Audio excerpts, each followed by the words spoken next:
Israel Iran സംഘർഷം യുദ്ധ സമാനമായ അന്തരീക്ഷത്തിലേക്ക് അല്ലെങ്കിൽ ഒരു യുദ്ധത്തിലേക്ക് തന്നെ നീങ്ങുകയാണ്. ഇറാൻ തലസ്ഥാനമായ ടെഹ്റാനിൽ ഇസ്രായേൽ ഇന്നലെ രാത്രി കടുത്ത വ്യോമാക്രമണമാണ് നടത്തിയത്. ടെഹ്റാനിൽ നിന്നും ജനങ്ങൾ എത്രയും വേഗം ഒഴിഞ്ഞു പോകണമെന്ന് ഇസ്രായേൽ പ്രധാനമന്ത്രി ബെഞ്ചമിൻ നെതന്യാഹു നിർദ്ദേശിച്ചതിന് പിന്നാലെയായിരുന്നു കനത്ത വ്യോമാക്രമണം. ടെഹ്റാനിൽ ഇസ്രായേൽ നടത്തിയ വ്യോമാക്രമണത്തിൽ 5 ഇന്ത്യൻ വിദ്യാർത്ഥികൾക്ക് പരിക്കേറ്റു. നിസ്സാര പരിക്ക് മാത്രമാണെന്നാണ് റിപ്പോർട്ടുകൾ. ടെഹ്റാനിലെ സൈനിക താവളത്തിന് നേരെയും ഇസ്രായേൽ ആക്രമണം നടത്തി. ഇറാനിലെ ആസാദി സ്ക്വയറിലും ആക്രമണമുണ്ടായി. ഇറാൻ യുദ്ധവിമാനങ്ങൾ തകർത്തെന്നും പടിഞ്ഞാറൻ ഇറാനിലെ മിസൈൽ സംഭരണ കേന്ദ്രം തകർത്തെന്നും ഇസ്രായേൽ അവകാശപ്പെട്ടു. അതേസമയം ഇസ്രായേലിന്റെ യുദ്ധവിമാനം വെടിവെച്ചിട്ടെന്ന് ഇറാനും അവകാശപ്പെടുന്നുണ്ട്.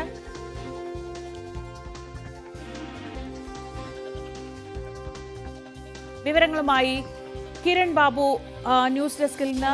Kiran, good morning. ഇസ്രയേലിനും ഇറാനും ഒരുപോലെ അത്ര നല്ലൊരു പ്രഭാതമായിരിക്കില്ല ഇത്. ഇന്നലെ അത്രയും കടുത്ത ആക്രമണം, ഒരു യുദ്ധത്തിലേക്ക് തന്നെ നേർക്കുനേർ പോര് നീങ്ങുന്ന കാഴ്ചയാണ് കണ്ടത്. ഇപ്പോൾ ഏറ്റവും ഒടുവിൽ ട്രംപിന്റെ പ്രതികരണം വരുന്നു. ഇറാൻ ഈ തിരിച്ചടി ചോദിച്ചു വാങ്ങുകയാണെന്ന് എന്ന് പറയുന്നു. ട്രംപ് ആണെങ്കിൽ ഈ സംഘർഷം ഒഴിവാക്കണമെന്ന പ്രമേയത്തിൽ G7 ഉച്ചകോടിക്കിടെ ഒപ്പിടാൻ തയ്യാറായിട്ടില്ല. നെതന്യാഹു പറയുന്നത് കൃത്യമായി ട്രംപിന്റെ പിന്തുണയുണ്ടെന്നാണ്. ഖമനേയി ഇല്ലാതായാൽ മാത്രമേ സംഘർഷം അവസാനിക്കൂ എന്ന നിലപാടിൽ ഇസ്രയേലും ബെഞ്ചമിൻ നെതന്യാഹുവും തുടരുകയാണെങ്കിൽ ഈ യുദ്ധം അതിന്റെ പാരമ്യത്തിലേക്ക് എത്തും എന്ന സാഹചര്യമല്ലേ നിലനിൽക്കുന്നത്? ഇതിപ്പോൾ ഒരു യുദ്ധത്തിലേക്ക് തന്നെ നീങ്ങുന്ന സാഹചര്യത്തിലാണ് രണ്ട് രാജ്യങ്ങളും തമ്മിൽ ഇപ്പോഴുണ്ടായിരുന്ന സംഘർഷം അത് ഒരു ഔദ്യോഗിക യുദ്ധമായി തന്നെ മാറാനുള്ള സാഹചര്യം തന്നെയാണ് ഇപ്പോൾ കാണുന്നത്. ഏറ്റവും പ്രധാനപ്പെട്ട ഒരു വിഷയം, ടെഹ്റാനിലെ ഇറാന്റെ തലസ്ഥാനമായ ടെഹ്റാനിലെ ജനങ്ങളോട് എത്രയും വേഗം ഒഴിഞ്ഞു പോകണമെന്ന് ഇസ്രായേൽ പ്രധാനമന്ത്രി ബെഞ്ചമിൻ നെതന്യാഹു നിർദ്ദേശം നൽകുന്നു. തൊട്ടു പിന്നാലെ ടെഹ്റാനിലേക്ക് ഇസ്രായേലിന്റെ ഭാഗത്തു നിന്ന് വലിയ വ്യോമാക്രമണം ഉണ്ടാകുന്നു.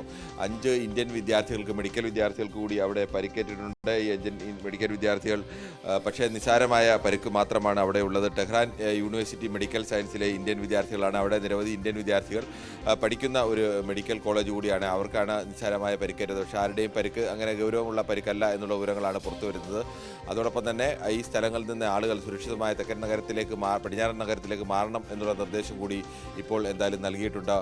ഈ രണ്ട് രാജ്യങ്ങളും തമ്മിലുള്ള സംഘർഷം അവസാനിപ്പിക്കാൻ അല്ലെങ്കിൽ അവിടുത്തെ സമാധാന പ്രമേയത്തിൽ നിന്ന് അമേരിക്ക പിന്മാറി എന്ന് വേണമെങ്കിൽ പറയാം. ഇത് G7 ഉച്ചകോടിയിൽ നിന്ന് അമേരിക്കൻ പ്രസിഡന്റ് ഡൊണാൾഡ് ട്രംപ് നേരത്തെ G7 ഉച്ചകോടി അവസാനിപ്പിച്ച് നേരത്തെ മടങ്ങുന്നു എന്നുള്ള റിപ്പോർട്ടുകളും എന്തായാലും പുറത്തു വരുന്നുണ്ട്.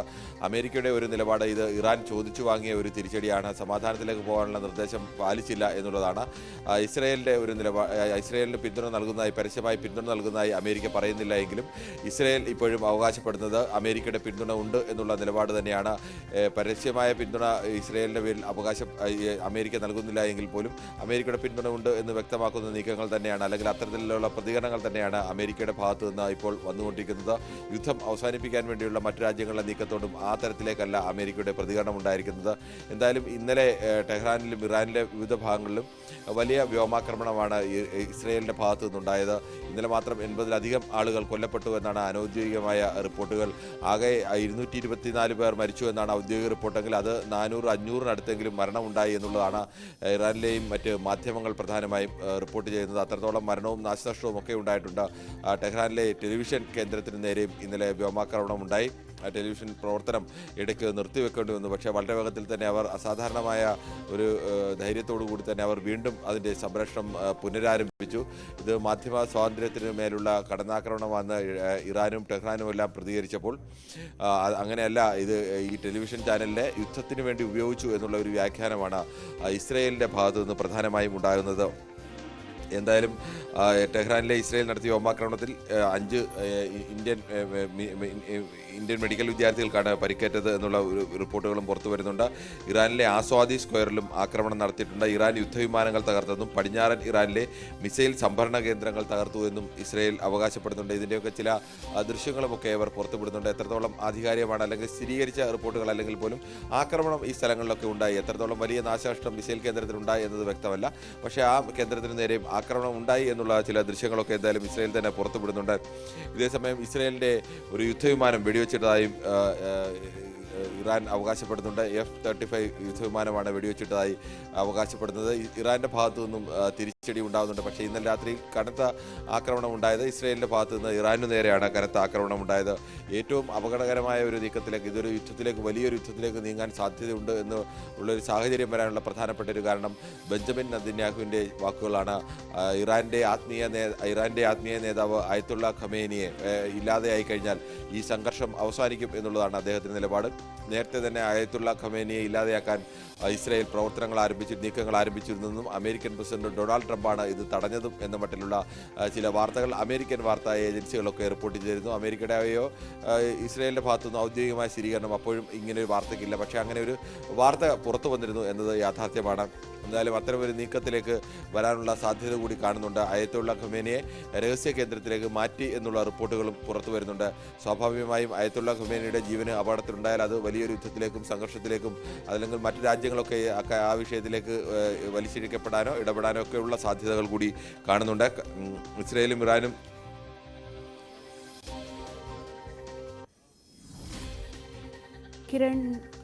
കിരൺ ബാബുവാണ് വിവരങ്ങൾ നൽകിക്കൊണ്ടിരിക്കുന്നത്. കിരൺ, ഇതിനിടയിൽ ഇന്ത്യക്കാരുടെ സുരക്ഷ സംബന്ധിച്ച് വലിയ ആശങ്കയുണ്ടായിരുന്നു. ഇപ്പോൾ ഇസ്രയേലിൽ നിന്നും ഇറാനിൽ നിന്നുള്ള ഇന്ത്യൻ വിദ്യാർത്ഥികളെ കുറേയൊക്കെ ഒഴിപ്പിച്ചു എന്നാണ് അറിയുന്നത്. ഇസ്രയേലിൽ നിന്നും ഒഴിഞ്ഞു മാറാൻ ഇപ്പോൾ ആവശ്യപ്പെടുന്നുണ്ട്.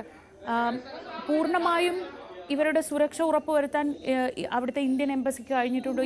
നമ്മൾ ഈ കാണുന്ന ദൃശ്യങ്ങളിൽ കാണുന്നത് ഈ കശ്മീരിൽ നിന്നുള്ള ഇന്ത്യൻ വിദ്യാർത്ഥികളാണോ? അതെ, ഇസ്രായേലിൽ നിന്നുള്ള ഇന്ത്യൻ വിദ്യാർത്ഥികളെ സുരക്ഷിതമായി മാറ്റാൻ വേണ്ടിയുള്ള ശ്രമമാണ് പ്രധാനമായും നടന്നുകൊണ്ടിരിക്കുന്നത്.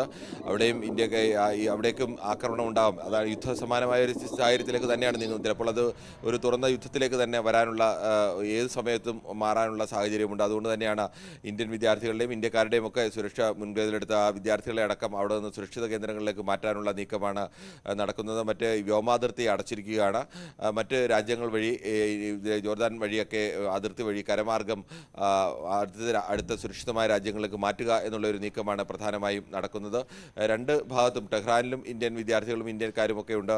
ഇസ്രായേൽ കൂടുതലായി ഇന്ത്യക്കാരുണ്ട്. അപ്പോൾ ഇവരുടെയൊക്കെ സുരക്ഷ തുറന്നൊരു യുദ്ധത്തിലേക്ക് പോവുകയാണെങ്കിൽ അവരുടെയൊക്കെ സുരക്ഷ ഇന്ത്യയെ സംബന്ധിച്ച് പ്രധാനമാണ്. അതുകൊണ്ട് തന്നെ അവരെ സുരക്ഷിതമായി മാറ്റാൻ വേണ്ടിയുള്ള നീക്കങ്ങളും ആരംഭിച്ചിട്ടുണ്ട്. കിരൺ ബാബുവാണ് വിവരങ്ങൾ നൽകിക്കൊണ്ടിരിക്കുന്നത്. ന്യൂസ് ഡെസ്കിൽ നിന്ന് ഇറാനിൽ നിന്ന് ഇപ്പോൾ കൂട്ടപലായനമാണ് നടക്കുന്നത്. ടെഹ്റാനിൽ നിന്ന് പൂർണ്ണമായും ആളുകൾ ഒഴിഞ്ഞു പോകണമെന്ന് ഇപ്പോൾ ഡൊണാൾഡ് ട്രംപ് കൂടി പറയുന്ന സ്ഥിതിക്ക് ആക്രമണം കൂടുതൽ രൂക്ഷമാകുമെന്ന് തന്നെയാണ് നമ്മൾ മനസ്സിലാക്കേണ്ടത്. ഇന്നലെ വൈകിട്ട് വന്ന ദൃശ്യങ്ങൾ ഏറെ ഭയപ്പെടുത്തുന്നതായിരുന്നു.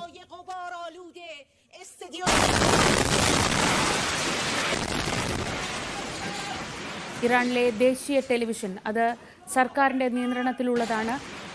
ആ സ്റ്റേറ്റ് ഓൺ ടെലിവിഷൻ അവിടെ ആക്രമണം നടക്കുന്നതിനിടെ ആ ടെലിവിഷൻ ചാനൽ പ്രവർത്തിക്കുന്ന ബിൽഡിങ്ങിന് നേരെ ഉണ്ടായ ആക്രമണത്തിൻ്റെ ദൃശ്യങ്ങളാണ് നമ്മൾ ഈ കാണുന്നത്.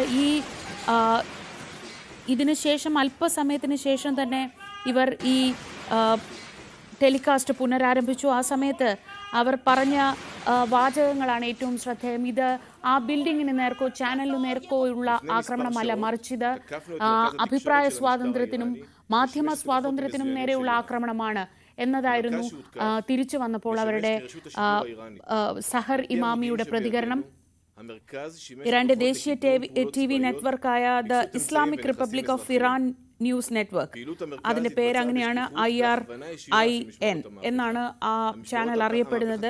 അവർ അല്പസമയത്തേക്ക് ഓഫ് എയർ ആയി, പക്ഷേ അല്പസമയത്തിനകം സ്റ്റുഡിയോയിൽ തിരിച്ചെത്തി ബ്രോഡ്കാസ്റ്റിംഗ് തുടർന്നു.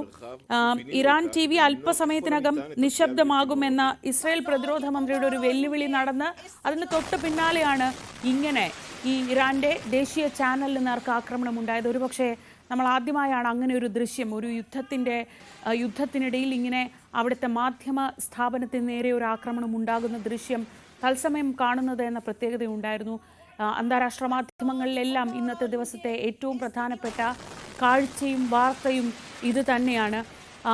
തിരിച്ച് ഇനി സയനിസ്റ്റ് ചാനലുകൾ അല്പസമയത്തിനകം നിശബ്ദമാകുമെന്നൊരു വെല്ലുവിളി ഇറാന്റെ ഭാഗത്തു നിന്നും ഉണ്ടായിട്ടുണ്ട്. അതായത് ഇസ്രയേലിലേക്ക് ടെലവിവിലേക്ക് ആക്രമണം നടത്തും. ആ ആക്രമണം കൃത്യമായി ഇസ്രയേലിൻ്റെ മാധ്യമ സ്ഥാപനങ്ങളെ ലക്ഷ്യമിട്ടായിരിക്കും എന്ന ഒരു മുന്നറിയിപ്പ് ഇപ്പോൾ ഇറാന്റെ ഭാഗത്തു നിന്നും വന്നിട്ടുണ്ട്. ഇന്നലെ വൈകിട്ടോടെ ഉണ്ടായ ഈ ആക്രമണത്തിൽ കാര്യമായ നാശനഷ്ടങ്ങൾ ഉണ്ടായിട്ടുണ്ട്. തിരിച്ച് ഇസ്രയേലിൻ്റെ ഭാഗത്തേക്ക് ഇറാനിൽ നിന്നും വലിയ ആക്രമണം തന്നെയാണ് ഉണ്ടാകുന്നത്.